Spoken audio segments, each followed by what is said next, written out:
Hello gentlemen. I don't actually know what they're trying to do. I think they're building something.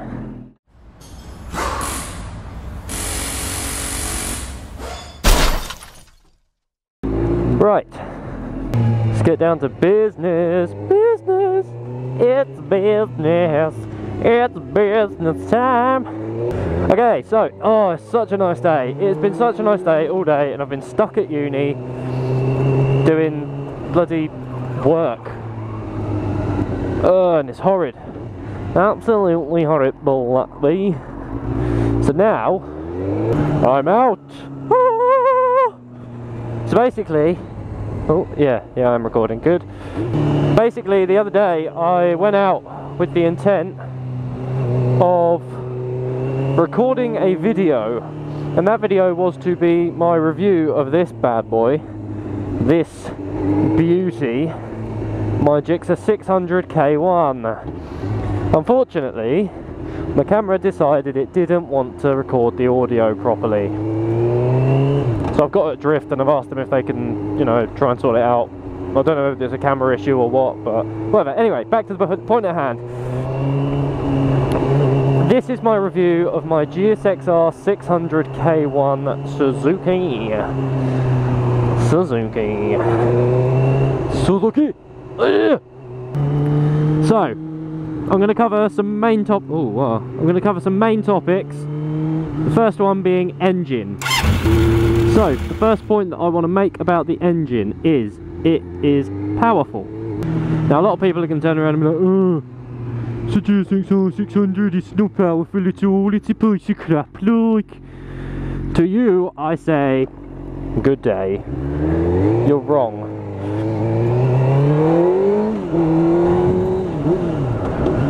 Now, the engine on this is smooth. It's a fuel-injected 4-cylinder, inline-4, 600cc, blah, blah, blah, blah, blah, whatever you want to call it.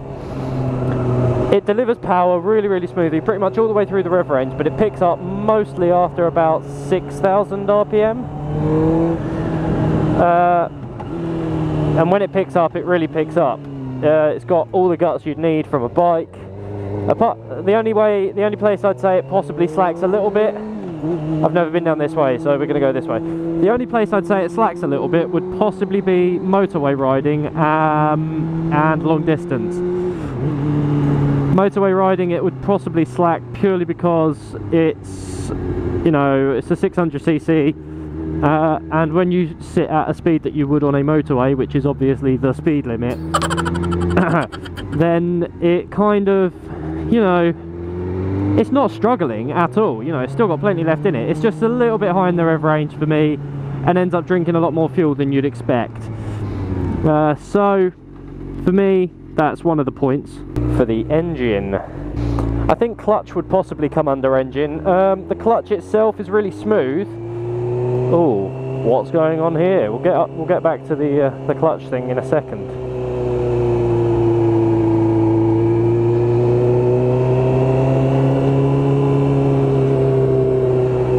Nothing's happened. Right, anyway, the clutch is really smooth, it's really nice. However, if you let the clutch out a little bit quickly, it's not forgiving at all. It's not like it'll go, oh, silly mistake, don't worry about it, I got your back.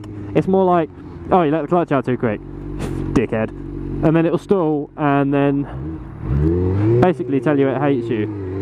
And I almost dropped the bike then, because I'm a blender. So yeah, that's the clutch, that's the engine. It's a nice engine, it's nice and smooth, it's got plenty of power, and you won't be disappointed. If you decide to get one of these, you won't be disappointed. Second category, I'm going to go for brakes. Brakes and handling. Now, the brakes I've had a couple of problems with, and they're currently being problematic as well. They're currently being problematic as well. Basically, a little while ago, I had the brake serviced because the lever wasn't pulling in smoothly. It was coming in like juddery stages. So I replaced the master cylinder completely, like a complete new master cylinder kit. Overhauled it all, loosened up the bobbins on the discs, the whole shebang. The only thing I didn't change was the calipers. We did a full brake fluid change. Stereo and hand bay that way. So what's the other way? We'll go that way. Yeah, we had a full overhaul of pretty much the whole system beside the calipers. It helped a lot up until about a week ago when it started doing the same thing again. And I know it can't be the master cylinder, and I know it can't be the fluid, and I know it can't be this, that and the other, so I don't know what it could be unless it is genuinely just the caliper, in which case that's effort. But all in all, the brakes, when they work, on this one specifically anyway, they work really well and really nice. Let's go hand bay. As for handling, it's really nippy in the corners. It flicks to and fro really nicely. It's not like you're going to be stuck in the middle of a corner without being able to have the power to get yourself out or the lean to get yourself in. I run I run Michelin Pilot Road 2s on it, and I've never felt like I haven't had enough grip or anything like that. You know, I'm thinking next time I'm going to go for something like Power 2 CTs or something like that, just for that little extra grip. I don't really ride it all that much in the rain, and when I do, I don't give it the beans anyway, so that's that. But other than that, you know, in the corners it's really nice, it's lovely. It'll flick through as much as you'd need it to, and then some. I mean, it's a GSXR, I mean, you can't say it doesn't handle well, because clearly it does. So that's brakes and handling. Flicks really nicely. Brakes can be problematic, but when they work, they're really nice. Stop you nice and sharply. I've got EBC double H's on them. They're sintered pads. They're lovely. They stop you really nicely. Like that. Ouch. My nudges. So my next topic, I don't know, section, comfort and suspension. From a comfort aspect, I am 6'4" and I'm mostly leg. It poses a trouble on this bike, I'm not going to lie. I don't find this bike particularly comfortable. In comparison to the Rampant Riders CBR, I think I do find it a little bit more comfortable, as in I find this more comfortable, but I think that's just because I'm used to it. With the Rampant Riders bike, I find the CBR 600F 2000 model, I find you're sat more in the bike than on the bike, which makes it harder to, you know, flick yourself about and get on and off the bike kind of thing and what have you. So for that reason, I think I prefer this. My legs are bent up quite a bit. For the first time sitting on this and having a ride, I went back from Cambridge to I went Cambridge all the way along and then down to Essex, and then from Essex all the way down to Canterbury, and I was on the bike for about 3.5 hours. The first 40 minutes I was maybe alright, and then after that it was a lost cause. I'm not gonna, you know, sugarcoat it. I was in agony. Over time it's got better. I'm not, you know, I think my anus has got used to the pounding that it gives, and so it feels a lot more comfortable to be on for prolonged periods of time. You know, I can now go down to Brighton from Canterbury to visit Rampy and the Mook, or Mook as he prefers, and I'm not finding it too bad now. You know, I'm having a nice, more comfortable ride than I was before, and I'm not sure whether that's because I've relaxed a bit more or what, but yeah, it's a lot nicer now. Ooh, unlucky, mate. Wrists, it is a little heavy on your wrists, but because I'm taller, I'm a little bit more set upright, so I don't feel it as much on my wrists, which is good, but you do still feel it quite a bit. I imagine if you were smaller and you got a lot more lean over and you're putting a lot more weight on your wrists, it's gonna really take its toll. But for me, I find it fine. So if you're someone that's 6'4" and mostly leg, don't, I mean, obviously if you sit on a bike and you think, no, I'm never going to get used to this, then don't bother. You know, it's never going to be comfortable enough for you. But I sat on this and I thought, oh, it's a bit uncomfortable, but I put up with it, and now I'm feeling it's fine, and I've not done any adjustments to the way that, you know, the seating position or the foot position. Bloody hell, stopped a bit quick there. Or the foot position, or anything like that. So I find it quite comfortable now. And with that loud burst of exhaust, I'm going to come to my third. Wait, hang on. Engine brakes. My fourth section, which is the sound. And I know it shouldn't be a major thing, but a lot of people, when they're looking for a motorcycle, like me anyway, I look for what it sounds like. And I got it when it had the stock exhaust on it, but it came with the Akrapovic exhaust, and I heard it with the Akrapovic on it, which I've got on it now, and I fell in love.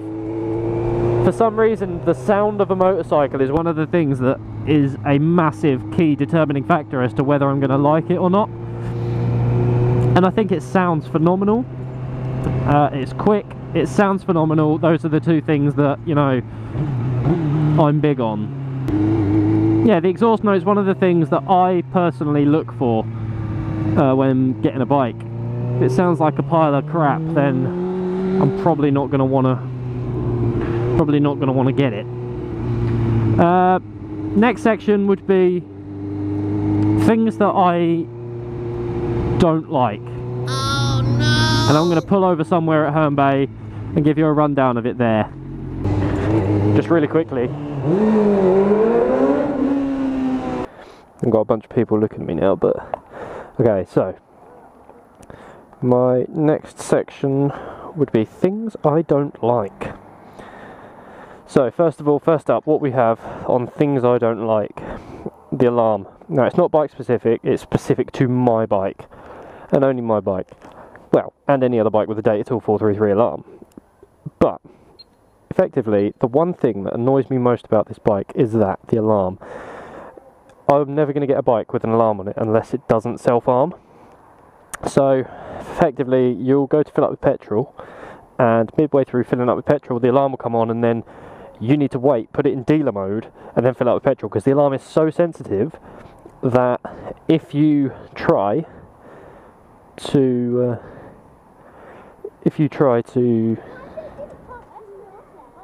because it looks nicer here, doesn't it? Ah, it's the 600. It's a little one. Yeah.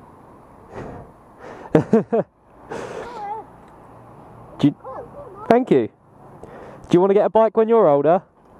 My dad drives them sometimes. Does he? Huh? Yeah, I'm loving it, yeah. You did pass? Oh no, I passed ages ago. 3 years ago now.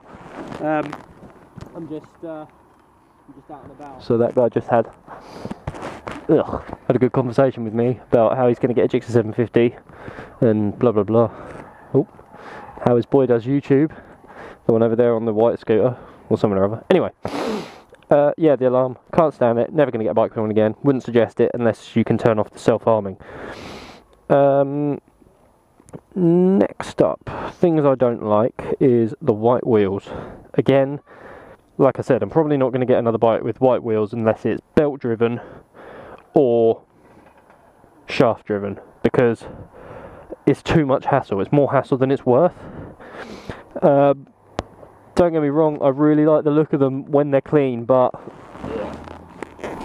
they get dirty way too quickly, and to be honest, I can't be bothered to deal with it. There she is. Next up, things that I don't like is the mirrors and the lights. Now the mirrors, they do their job, don't get me wrong, like they're really nice, they've got a good field of view on them and blah blah blah blah blah. However, they vibrate quite a bit and they don't stick out enough, and I've put bar extender thingy bits on there and it doesn't do enough. It doesn't raise the mirrors enough so that it clears my arm, so I have to move them out of the way all the time. It's a bit of an arse ache, but it'll do. Look at that. That is a good looking bike. Loving the cans on it as well. It's really cool. I don't know what it is. My next thing was the lights. The lights on it are pathetic. I'm really not a fan of them. I'm always having to have my lights on full beam just to get anything visible, and it's a pain in the derriere. So for that reason, I don't like the lights. I've tried to make them brighter. I know they're fully well adjusted, but it doesn't seem to do anything. Okay, so my next category is things that I do like. And for this, I'm just going to list my top 3 things that I like about this bike. Number 1, digital dash. I know it sounds really kind of silly, but the digital dash on this makes everything so much easier. Having a clock there it's so underrated, having a clock, but it's the best thing. Having your speed displayed in a big number is nice as well. I just really like it. So that's that. The second thing, you just ran a red light, dude. You just blatantly ran a red light.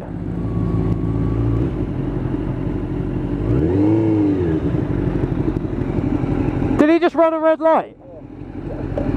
There you go, off you go, mate. The second thing that I really like about this bike, and I know I've already mentioned it in the video, but exhaust note. Exhaust note is one of the things that I really value about a bike, like I said, and I just really like this one particularly. It's really nice. Stubby Akrapovic on it, can't fault it. Love it, love it. And the third thing that I really like about the bike is its aesthetic, its look. You'll be riding down the high street and, for example, I'll be following this Ducati and more people will be looking at this than they will be at that. And that's a Ducati, which there's a lot of stigma attached to them, but, you know, one sec, hang on. Lovely. Yeah, there's a lot of stigma attached to Ducati saying like they're the best bikes in the world because it's the only name that people know. But this turns more heads. It's louder than that. It's, you know, it's just all around. It looks better, especially when the wheels are clean. ... But anyway, that just about sums up my review of this bike. I'm going to go a quick overview of it. So as an overview, engine smooth, reliable, and progressive. The power is nice, it's ready when you need it, and it's good and lovely. Brakes had a couple of problems, not gonna lie, they could do with being a bit better. Suspension is nice, I mean obviously it's adjustable, so you can make it softer and make it harder, whatever you want, but as I have it, it's really nice. Comfort, when you're 6'4", it could be a bit more comfortable, however, it doesn't really make much odds. When you're riding on it for enough time, you get used to it and you don't really feel it anymore. I mean, I've been out for an hour now and I feel comfortable. Handling flicks beautifully into corners. You can take corners pretty damn quick. It wouldn't be a Gixxer if you couldn't. It's such a nice day today. Christ. First time in a while, to be fair. Anyway, things I don't like. You know, you can look back at what that was, but generally it's just a few little niggles that are more personal to this bike than the make and model of the bike, if that makes any sense whatsoever.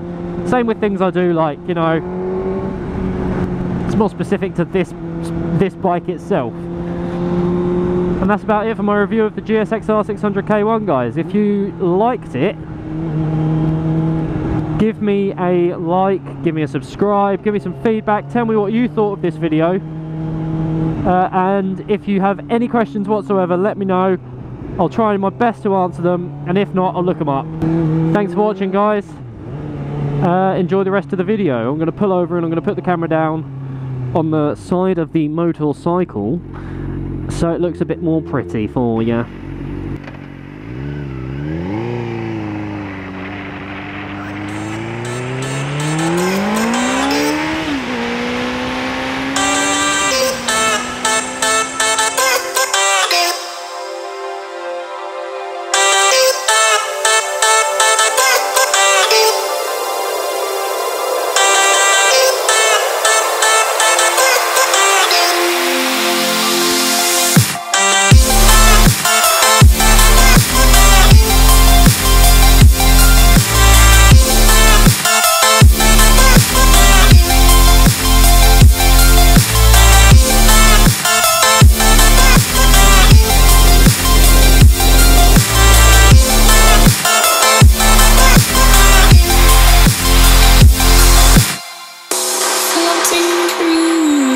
clouds. I let emerges from beneath.